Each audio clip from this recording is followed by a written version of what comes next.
नमस्कार मित्रों, आज हम रीजनिंग के अंदर अपना नया टॉपिक स्टार्ट करेंगे दिशा परीक्षण का। बात करें दिशा परीक्षण की तो इसमें अपने लगभग हर एग्जाम के अंदर 2 से 3 प्रश्नों का समावेश रहता है। यानी जिस भी एग्जाम में रीजनिंग आएगी उसके अंदर 2 से 3 प्रश्न आपको आसानी से मिल जाएंगे। एसएससी हो, बैंक हो, रेलवे हो, सभी मिलता है। 4 या 5 भागों के अंदर डिवाइड करके पढ़ते हैं। तो आज अपन इसका इंट्रोडक्शन लेते हैं। दिशा परीक्षण के अंदर सबसे पहले अपन दिशा की बात करेंगे। तो इस तरह से इस प्लस के साइन को पढ़ेंगे। दिशाएं सामान्य रूप से 4 होती है। अपन देखें कि अलग अलग जगह पे अलग अलग रहेगा। अपन कहते हैं भाई नॉर्मल रूप से पूर्व दिशा हमारे इधर है। मान लो कोई व्यक्ति कहीं और जाए तो वहां पूर्व अलग हो जाएगा, तो बैठने की डायरेक्शन दिशाएं परिवर्तित हो जाती है। तो इसलिए अपन ये जो अपनी शीट होती है, बोर्ड होता है, इस पर अपन दिशाओं को इस प्लस के साइन से निर्धारित करते हैं। हमेशा ऊपर की ओर उत्तर दिशा को निर्धारित करेंगे, नॉर्थ, नीचे की ओर साउथ यानी दक्षिण दिशा। अपना जो राइट हैंड है, सीधा हाथ, इसकी ओर हमेशा पूर्व दिशा रहेगी यानी ईस्ट, और जो अपना लेफ्ट हैंड है इसकी ओर दिशा रहती है हमेशा पश्चिम यानी वेस्ट। ये 4 सामान्य दिशाओं के बाद इनके जो मध्य का क्षेत्र है ये वाला, इसको भी दिशाओं के रूप में माना जाता है, लेकिन कॉमन 2 दिशाएं एक साथ मिला के मानते हैं। ये उत्तर और पूर्व के मध्य का क्षेत्र हो जाता है उत्तर और पूर्व, नॉर्थ ईस्ट। ये दक्षिण और पूर्व के मध्य का क्षेत्र हो जाता है दक्षिण पूर्व। दक्षिण और पश्चिम के मध्य का क्षेत्र हो जाता है दक्षिण पश्चिम, और उत्तर और पश्चिम के मध्य का क्षेत्र हो जाता है उत्तर पश्चिम यानी नॉर्थ वेस्ट। ये चारों दिशाएं अपन मेन 4 दिशाएं और 4 दिशाएं के मध्य की 8 दिशाओं के आधार पर अपन प्रश्नों को हल करते हैं। इसके अलावा अपन इसके अंदर देखा जाए तो उत्तर से पूर्व के मध्य का ये वाला कोण अपन देखें कि 90 डिग्री का दिखाई देता है। इस दिशा से इस दिशा की बात करेंगे अपन 9 पूर्व से और दक्षिण के मध्य की, तो ये भी 90 डिग्री का है। लेकिन यदि मैं इसको डिवाइड करता हूं 2 भागों के अंदर, देखें अपन इसको यहां पर अपन डिवाइडेशन करें तो ये 45 और 45 डिग्री के अंदर विभाजित हो जाता है। तो ज्यादा से ज्यादा इसके अंदर 45 डिग्री पे प्रश्न देखे गए हैं मैक्सिमम। अब कुछ जबरदस्ती बना के अपन करें तो डिग्री में परिवर्तन कर सकते हैं, ऐसी कोई दिक्कत नहीं है। लेकिन 45 डिग्री पर ही प्रश्न, मिनिमम डिग्री 45 मानते हैं अधिकतर, यानी आज तक मैक्सिमम प्रश्नों में लगभग। तो ये कोण के आधार पर भी प्रश्नों को इस तरह से पूछ लिया जाता है। अब इसके अलावा ये देखो अपन ने इसका अपना क्लियर हो गया। ऊपर की ओर उत्तर है, नीचे की ओर दक्षिण, दाएं हाथ पे पूर्व, बाएं हाथ पे पश्चिम, और अपन ने कोण भी यहाँ पर देख दिए। ठीक, अब इसके बाद अपन बात करते हैं कि इसमें जो प्रश्न आते हैं जहां पर व्यक्ति को चलने के लिए कहा जाता है, व्यक्ति की प्रारंभिक दिशा, अंतिम दिशा ऐसे पूछा जाता है, तो वहां पर अपन देखें इस प्लस के साइन से ही चालू करेंगे वापस। इसमें क्या है, देखो रटने की तो आवश्यकता ऐसी है नहीं। ये नॉर्थ था, साउथ था, ईस्ट था, वेस्ट था, अपने आप 1-2 बार देखोगे याद हो जाएगा। अब व्यक्ति को इसके अंदर दाएं और बाएं घूमने के लिए कहता है कई बार कि एक व्यक्ति था, इतना मीटर इधर गया, इतना मीटर इधर गया, फिर दाएं घुमा, बाएं घुमा। तो दाएं बाएं में विद्यार्थी कंफ्यूज होता है। तो आप एक को याद कर लो, दूसरा अपने आप याद हो जाता है, ज्यादा इसमें दिक्कत वाली बात नहीं है। अब लिखाने में लिख देते हैं कि भाई दायां होता है क्लॉकवाइज, यानी घड़ी की दिशा में आप घुमाओगे तो दायां हो जाएगा। घड़ी की विपरीत दिशा में घुमाओगे यानी एंटी क्लॉकवाइज डायरेक्शन में घुमाओगे तो बायां हो जाएगा। अब इसको अपन और सरल कर लेते हैं, ऐसे याद हो जाता है तो बहुत अच्छी बात है। और सरल कर लेते हैं तो अपने स्वास्तिक का निशान होता है, जिसको अपन सात्या भी बोलते हैं, स्वास्तिक का निशान बोलते हैं। उस निशान के आधार पर अपना काम हो जाएगा। जो स्वास्तिक के तीर होते हैं वो हमेशा दाईं यानी सीधी दिशा जिसे बोलेंगे, दाएं को निर्धारित करते हैं। अब बाएं उसके विपरीत हो जाएगा। देखो ये वाला है तो स्वास्तिक के निशान में इधर घूमता है तो ये हो गया दायां। इसमें नीचे घूमेगा ये हो जाएगा दायां। इसमें मेरी तरफ आएगा तो ये दायां, और इसमें ऊपर की ओर जाएगा ये हो जाएगा इसका दायां। तो आपने देखा मैंने दायां दायां घुमाया है तो देखो स्वास्तिक का चिन्ह बन गया अपने।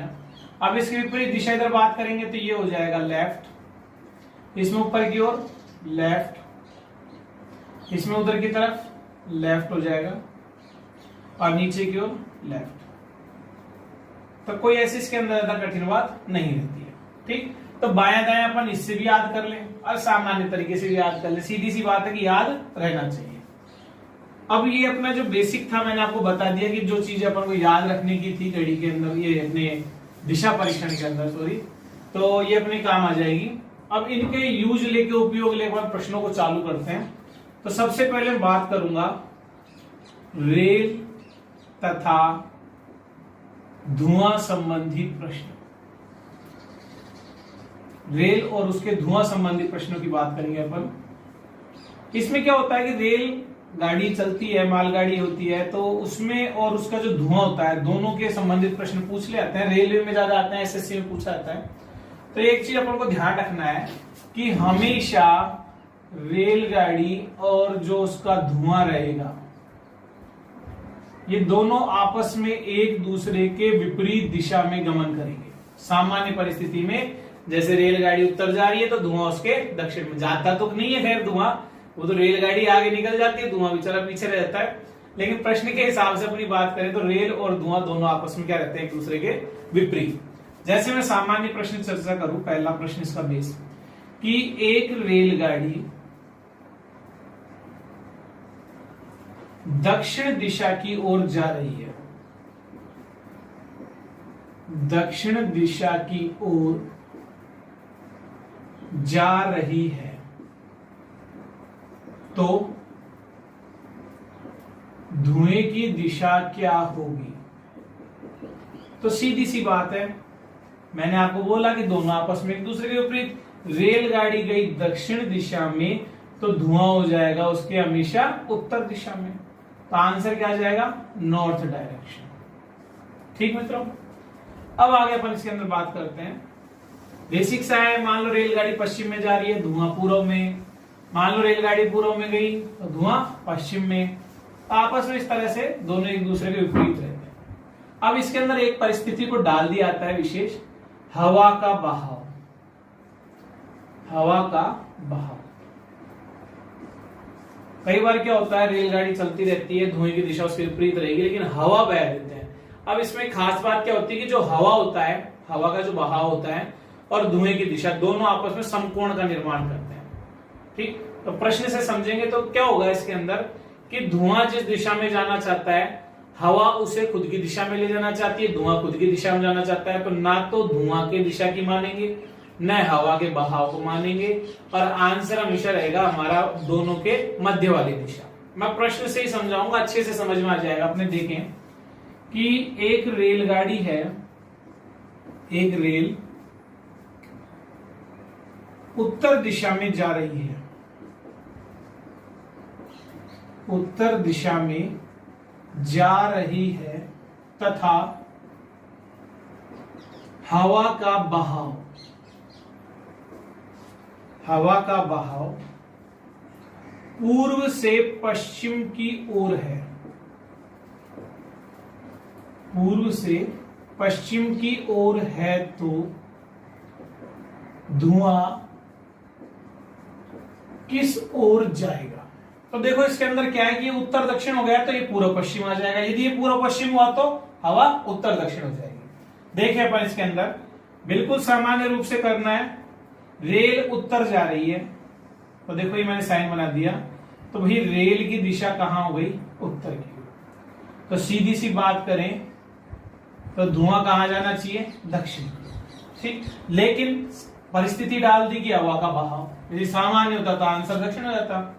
हवा का बहाव कहां से कहां है, पूर्व से पश्चिम, यानी उधर से और मेरी तरफ इधर हवा लेके जा रही है, तो हवा पूर्व से पश्चिम आ रही है। अब देखो हवा कहेगी कि भाई मैं इधर ले जाऊं धुएं को, धुआं कहेगा मैं नीचे जाऊं। तो मैंने आपको एक चीज बोली कि ना तो धुएं की मानेंगे न हवा की मानेंगे, जो आंसर रहेगा धुएं की दिशा वो दोनों के मध्यस्थ रहेगा, वो दोनों के कहां रहेगा, मध्यस्थ।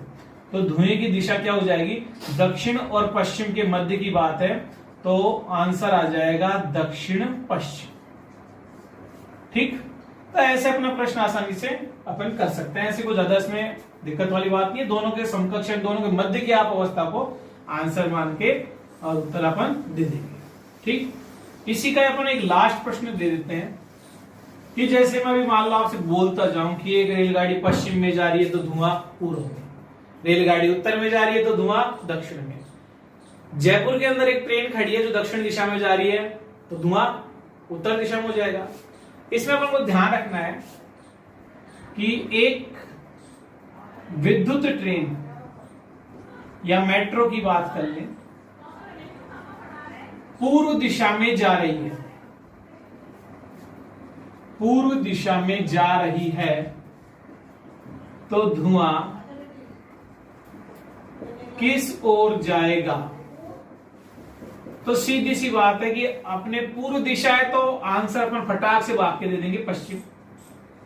अब वो क्या है, ऐसे तो खैर जो पढ़े हुए हैं वो तो ध्यान रखेंगे, लेकिन जल्दबाजी के अंदर हो जाता है गड़बड़, लेकिन ये गलत हो जाता है अपना, क्योंकि देखो विद्युत और मेट्रो ट्रेन है तो ये धुआं नहीं देती है कभी भी, ये बिजली चलती है, तो धुएं की दिशा क्या हो जाएगी? अज्ञात। तो आंसर कह देंगे ज्ञात नहीं कर सकते या दिशा नहीं होती, या कुछ भी अपन इस तरह से आंसर दे देंगे। आएगा ऑप्शन में, आपको मिलेगा पक्का, कोई दिक्कत वाली बात नहीं है। ठीक।